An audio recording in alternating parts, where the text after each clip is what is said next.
के लिए तो अब लेटर वॉर शुरू हो गया है बीजेपी और कांग्रेस के बीच। चलिए बात करते हैं जम्मू कश्मीर विधानसभा चुनाव की। जम्मू कश्मीर में पहले चरण में 24 सीटों पर मतदान हो चुका है। वहीं अब 25 सितंबर को दूसरे चरण का मतदान होना है, जिसमें कटरा सीट भी शामिल है। ऐसे में लाइव टाइम्स की टीम पहुंची कटरा और लोगों से जानने की कोशिश की कि आखिर सरकारों से क्या है कटरा की जनता की मांग। देखिए।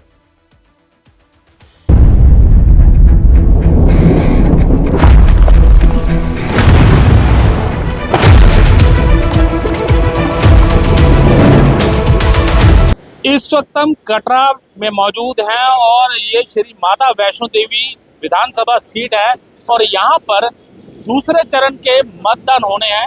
लेकिन यहाँ क्या क्या दिक्कतें हैं, क्योंकि यहाँ पर कहा जाए तो बड़ी संख्या में श्रद्धालु माता वैष्णो देवी के यहाँ पहुँचते हैं। देश विदेश से बड़ी संख्या में, लाखों की संख्या में श्रद्धालु यहाँ पहुँचते हैं।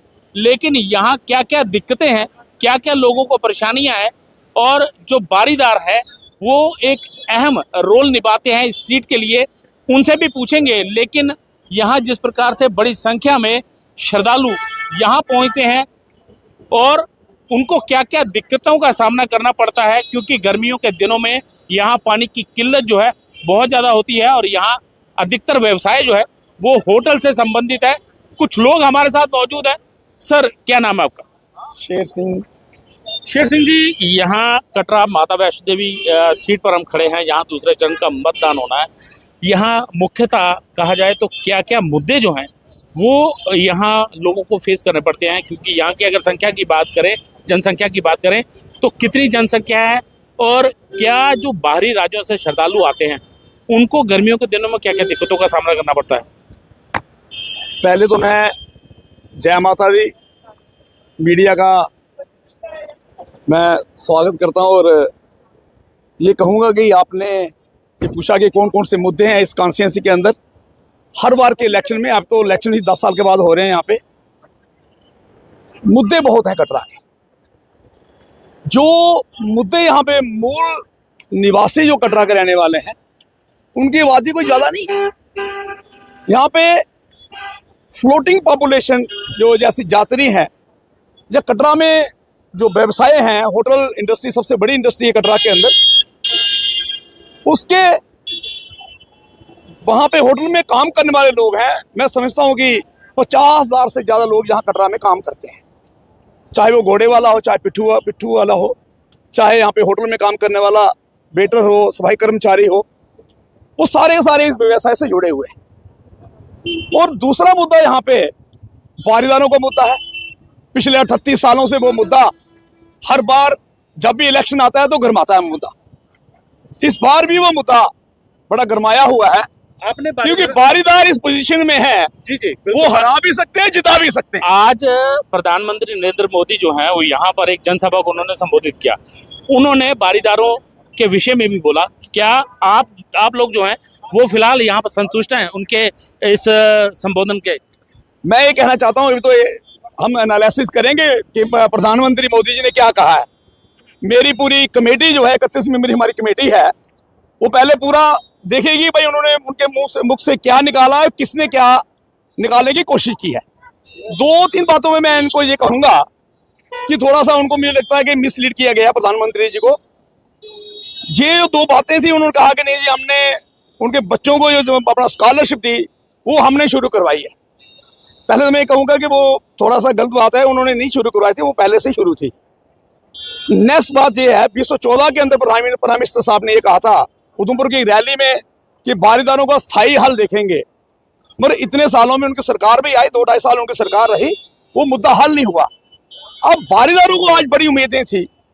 प्रधानमंत्री जी के मुख से लोग सुनना चाहते थे कि बारीदार जो पुराने 1200-1500 साल से जो रेवेन्यू रिकॉर्ड है हमारा वहां पे, उसके तहत जो 86 के अंदर 30 अगस्त की रात को हमें वहां से निकाला गया, 30 अगस्त की रात को वहां से हमें निकाला गया। आज प्राइम मिनिस्टर के मुंह से ये सुनना चाहते हैं लोग, उनके मुखारिन से ये सुनना चाहते थे कि बारीदारों को हम परमानेंट हल करेंगे, उनका जो भी मसले हैं उनका परमानेंट सॉल्यूशन देखेंगे। ये सुनने के लिए बेताब थे बारीदार, मगर आज उन्होंने फिर थोड़ी सी बात में ये कह दिया अभी उनका हम देखेंगे मेरी टीम जो है वो एनालिसिस करेगी कि बारीदार किस ओर जाएंगे, क्या करेंगे, ये अभी मुद्दा है। आपको लगता है दूसरे चरण में यहाँ मतदान होना है, बारीदार अहम रोल निभा सकते हैं? बिल्कुल निभा सकते हैं जी, क्योंकि 14,000 के करीब उनका वोटर है। अब वो देखेंगे किस तरफ जाना है उन्होंने, किस तरफ नहीं जाना है।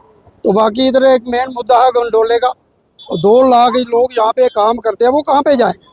28-30,000 के करीब घोड़ा पिट्ठू है और दुकानदार है, कम से कम 2,000 दुकानें हैं 3 किलोमीटर के एरिए में, तो वो लोग कहाँ जाएंगे? उनके लिए भी उन्होंने कुछ नहीं कहा। अब देखेंगे, देखो किस तरफ जाना है, मतदान है अपना, देखेंगे। आप भी यहाँ पर मौजूद हैं, यहाँ क्या क्या मुद्दे रहते हैं? देखा जाए तो यहाँ हमारे साथ 1-2% इन्होंने सच बोला, बाकी झूठ का झूठ बोलते हैं और दबाते जाते हैं, घसीटते रहते हैं। कोई भी हो तो आपको हमारे से ज़्यादा पता, खबर बड़ा हो छुपाओ कुछ भी करो, आगे दियो नहीं तो आपकी बात है। हमारे से झूठ मारते, गांव के कुल देवते ज़्यादा दिखा दिए। कोई बीजेपी का उससे क्या लिंक है? वो तो हमारे अपने पर्सन है, रिगार्ड है, दबा लेते हैं आगे से। ये 40 साल से चल रहे हैं, शुद्ध वैष्णव आदमी, ये कटरा और भी बहुत लोग हैं ऐसे ही, उनको तड़पा सता रहे हैं कि जगह जगह गली मोहल्ले में शहरों में दौड़ा रहे हैं। ये बात है। आपका क्या नाम है? अनिरुद्ध प्रताप सिंह, उत्तर प्रदेश, इलाहाबाद से। उत्तर प्रदेश से आप यहाँ पे माता वैष्णो देवी के दर्शन करने के लिए पहुंचे हैं।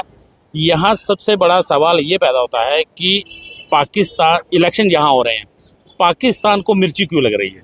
पाकिस्तान चूंकि भारत विकास के रास्ते पे चल रहा है, इसलिए उनको मिर्ची लग रही है। वो लगना उनको स्वाभाविक भी है, क्योंकि अन्न के लिए परेशान है, दाने नहीं खाने के, वो फोड़ रहे हैं बम हमारे ऊपर।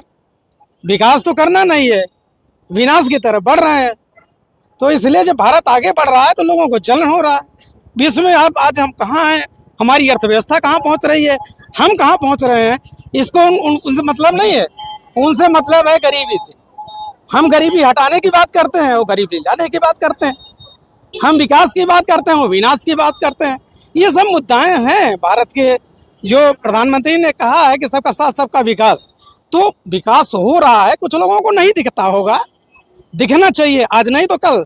70 साल में जो नहीं दिखा वो 10 साल में देखने का प्रयास कर रहे हैं हम लोग, हो भी रहा है और आगे भी संभवतः होने का। बिल्कुल, देखिए जिस प्रकार से यहाँ पर लोगों के मुद्दे हैं और खास तौर पर जिस प्रकार से पाकिस्तान के रक्षा मंत्री ने बयान दिया है और कहा है कि कांग्रेस और एनसी 370 को वापस लाना चाहती है, और यहाँ पर भी यही मुद्दा गरमाएगा, क्योंकि जिस प्रकार से यहाँ एनसी और कांग्रेस मिलकर चुनाव लड़ रही हैं, तो ऐसे में जो पाकिस्तान है वो लगातार उन्हीं की बोली बोल रहा है, और इससे कहीं ना कहीं वोट परसेंटेज जो है उसके कांग्रेस और एनसी के वोट परसेंट पर चोट जरूर लगेगी। क्या लगता है आपको, जिस प्रकार से पाकिस्तान के रक्षा मंत्री ने बयान दिया है कि यहाँ चुनाव हो रहे हैं, 370 का मुद्दे के ऊपर उसने कहा कि एनसी और कांग्रेस जो है वो सही मायने में जो है वो वापस लाना चाहती है और हम इसका समर्थन करते हैं, क्या कहें?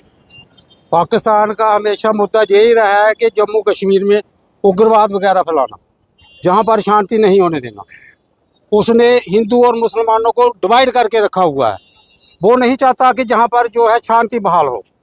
तो हमारे नरेंद्र मोदी जी जो आए हैं वो श्रीनगर भी गए थे, तो वो चाहते हैं कि जहाँ पर 370 हटाई उन्होंने, तो अब जाकर वहाँ पर झंडा चढ़ा तो 77% कुछ पॉइंट जो है वहाँ पर 60% मिनिमम जो है अभी वोटिंग हुई है, वहाँ पर पोलिंग हुई है।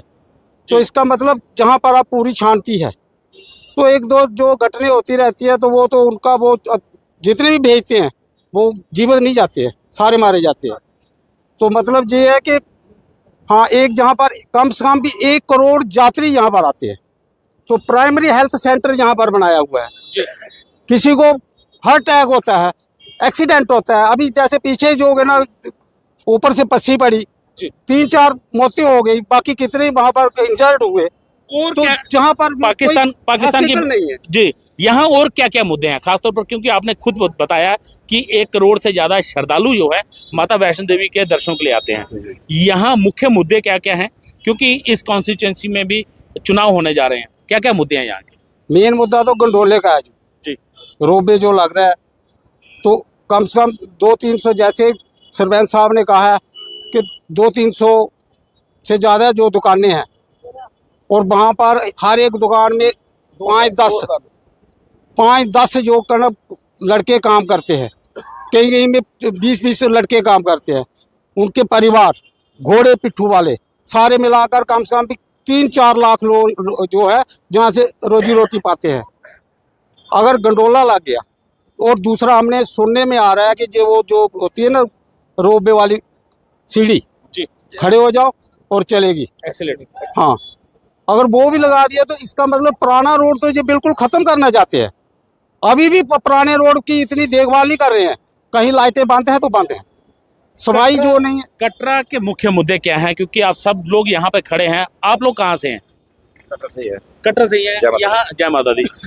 क्या मुद्दे क्या हैं? देखिए यहाँ पर अगर श्रद्धालुओं की बात करें तो बहुत बड़ी संख्या में श्रद्धालु यहाँ पहुँचते हैं, और गर्मियों के दिनों में क्या दिक्कतें यहाँ लोगों को फेस करनी पड़ती हैं? गर्मियों के दिनों में सबसे पहला मुद्दा ये है कि यहाँ पानी की शॉर्टेज बहुत है। इतनी यात्रा आती है, करोड़ों के साथ यात्रा आती है, जहाँ पानी नहीं है। यहाँ पानी जितना भी है ये टैंकरों से कम 20 किलोमीटर से लाते हैं बड़े, ठीक है। दूसरा बिजली का है, 24 घंटे बिजली होनी चाहिए। तीसरा मुद्दा जो है यहाँ हेल्थ का, जो हॉस्पिटल है उस लायक नहीं है, जो जहाँ के जो यात्रा स्टेशन है होना चाहिए। कोई भी अगर कोई होता है, कैजुअलिटी होती है, एक्सीडेंट होता है, 1 मिनट में जम्मू रेफर करते हैं। जो फैसिलिटी जहाँ होनी चाहिए वो है नहीं है। और अनएम्प्लॉयमेंट मुद्दा है और बेरोजगारी बहुत है यहाँ पे, ठीक है। बिल्कुल, देखिए ये एक बेसिक मुद्दे हैं, क्योंकि यहाँ पर जिस प्रकार से 1 करोड़ श्रद्धालु माता वैष्णो देवी के दर्शनों के लिए पहुंचते हैं, लेकिन यहाँ एक सिर्फ प्राइमरी हेल्थ सेंटर है, वहाँ लोगों को दिक्कत होती है, क्योंकि अगर कहीं कोई हैपनिंग होती है तो इसी प्राइमरी हेल्थ सेंटर में वहाँ लाया जाता है। लेकिन गर्मियों के दिनों की बात करें तो यहाँ होटल व्यवसाय जो है बहुत ज़्यादा है, और यहाँ पानी की दिक्कत है, खासतौर पर पीने का पानी जो है उसकी खासी दिक्कत है। यहाँ कोई फिल्ट्रेशन प्लांट जो है वो नहीं है। क्या लगता है यहाँ पर और क्या क्या दिक्कतें हैं? क्या सीवरेज प्लांट जो है वो भी लगना चाहिए यहाँ पर? सीवरेज सिस्टम मैं ये समझता हूँ कि कटरा के अंदर है ही नहीं है। नालियाँ बड़ी छोटी छोटी हैं। जब भी कभी बारिश वगैरह होती है तो बारिश के दिनों में इतना ओवरफ्लो होके और यात्री नंगे पांव वैष्णो देवी जा रहे होते हैं इस बाजार में, वो सारा ओवरफ्लो होके वो बाजार के अंदर गंदगी डालते हैं। सीवरेज सिस्टम तो यहाँ पे है ही नहीं। एसटीपी प्लांट हमने बड़ी बार यहाँ के एडमिनिस्ट्रेशन से नोटिस में लाया है कि एसटीपी प्लांट कटरा में लगाए जाएं, क्योंकि यहाँ पे 1 करोड़ लोग सालाना आते हैं और 50,000 के करीब यहाँ पे जो यहाँ पे लोग काम करते हैं, फ्लोटिंग पॉपुलेशन यहाँ की है। तो आज तक एसटीपी प्लांट लगाने की कभी सरकार ने चेष्टा तक नहीं की, और मैं समझता हूँ कि जितना जल्दी हो सके कटरा के अंदर 3-4 ट्रीटमेंट प्लांट लगने चाहिए, एसटीपी प्लांट लगने चाहिए। बाणगा में लगना चाहिए। बाणगा की कभी अगर आप हालात देखेंगे तो मैं समझता हूँ कि बाणगा वहाँ पे नहाने की नदी है, पवित्र नदी हमारे यहाँ पे ग्रंथों के हिसाब से गई। वैष्णो देवी के ट्रैक पे जाते हुए रास्ते में बाणगा पहला स्थान है चरणबाद का। तो बाणगा की हालत बड़ी, मैं सोचता हूँ कि बड़ी दयनीय हालत में है बाणगा। वहाँ पे हमारी जो है जिसे हम पूछते हैं देवी के रूप में, मैं बाणगंगा करके, तो इस तरीके की यहाँ पे हालात हैं कि वहाँ पे एसटीपी प्लांट नहीं है, गंदगी लिद वहाँ पे भरी पड़ी है। ट्रैक का जितनी भी गंदगी आती है वो उसी बाणगा में आती है। तो यहाँ पे कोई प्रॉपर तरीके से मैंने समझता हूँ कि अपना जहाँ की एडमिनिस्ट्रेशन की नालायकी है कि यहाँ पे कुछ नहीं उन्होंने किया इसके लिए एसटीपी प्लांट की। देखिए यहाँ पर बहुत सी दिक्कतें हैं, हालांकि ये एक पूजनीय स्थल है। यहाँ करोड़ों की संख्या में श्रद्धालु पहुँचते हैं, और जिन दिनों गर्मियाँ होती हैं यानी 2 महीने की छुट्टियाँ बच्चों को होती हैं, उस समय यहाँ कटरा के अंदर पाँव रखना मुश्किल हो जाता है।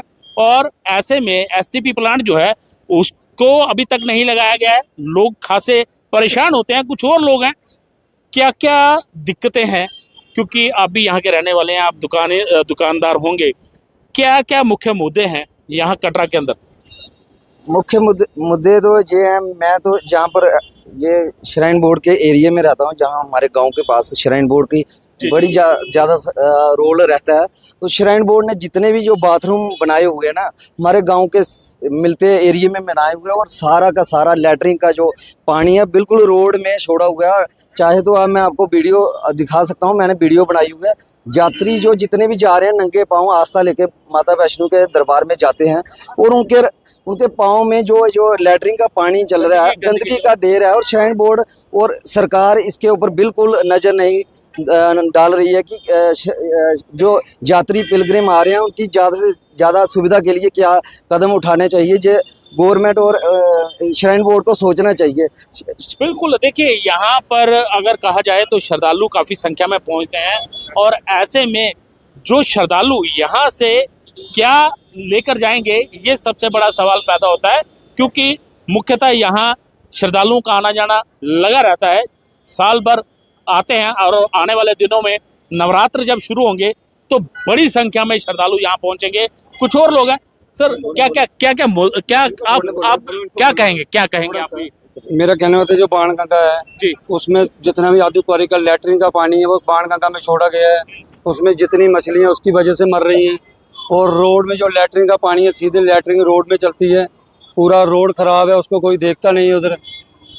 रोड क्या मुद्दा है यहाँ पर देखा जाए तो? यहाँ के रोड, यहाँ गलियाँ, जो मोहल्ले हैं वहाँ गलियों और नालियों की दिक्कतें हैं। बिल्कुल सर, यहाँ के जो गलियाँ देखोगे आप, कोई सेवेज का कोई है नहीं, इतना छोटी छोटी नालियाँ हैं, तो उनमें जब बरसात का टाइम आता है तो आप देखोगे कि सारी दुकानों में पानी भर जाता है, लोगों के घरों में पानी भर जाता है, तो उसके रिलेटेड इन्होंने कुछ बनाया नहीं है। देखिए जिस प्रकार से ये एक आस्था का केंद्र है और यहाँ पर खास तौर पर जो बाणगंगा है, बाणगंगा के अंदर जिस प्रकार से गंदगी छोड़ी जाती है, क्योंकि बाणगंगा को कहा जाए तो पवित्र जो है जलधारा माना जाता है, और वहाँ पर इस प्रकार से गंदगी होना या जो लीद है वो वहाँ पर छोड़ दी जाती है। लोग वहाँ आस्था के चलते नहाते भी हैं, लेकिन जिस प्रकार से कई मुद्दे यहाँ पर लोगों ने बताए, खास तौर पर एसटीपी प्लांट हो या फिर पानी की समस्या हो, रोड इंफ्रास्ट्रक्चर जो है वो भी कहा जा रहा है कि सही नहीं है, और खास तौर पर जो लोग यहाँ रहते हैं उनके पानी की निकासी का साधन जो है वो प्रॉपर तरीके से नहीं है।